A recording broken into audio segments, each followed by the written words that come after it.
Okay, good coaching by Coach George Gallen. So, sabi mo, piners 5 niya si Mo at saka si Rodney. Malakas na yung ilalim mo. Alam naman natin to si Mo Totowa, 3-point shooter. So, si Rodney na yung bahala sa ilalim. Pero ang nilagay mo sa second unit, si Junmar, kasabay si Terence. So, ginagamit mo yung roster mo ng tama. Yun yung nakita natin. Kasi malalim din ang lineup nitong TNT. Marami rin silang player. So, nangyari, nagsasabayan.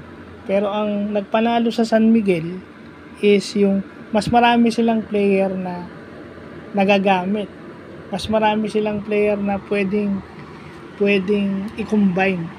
Ang problema na lang ni Coach George is sino yung mga kombinasyon na gagamitin niya defensively at offensively.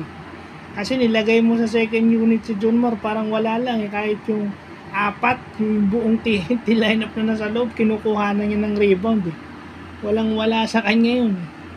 I mean, kahit nando si BGR, there is no way that he could stand against Junmar power wise. Mas malakas si Junmar. Pag nando naman si Kelly Williams, kaya niya yung power ni Junmar kasi malakas din yung may power din si Kelly Williams, pero lugi naman siya sa height ni Junmar. Napakaliit niya kumpara mo kay Fajardo.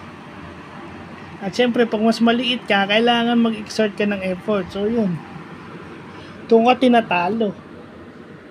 So basically yun lang yun. Mas deeper yung roster ng San Miguel na nagamit ng tama this game. No?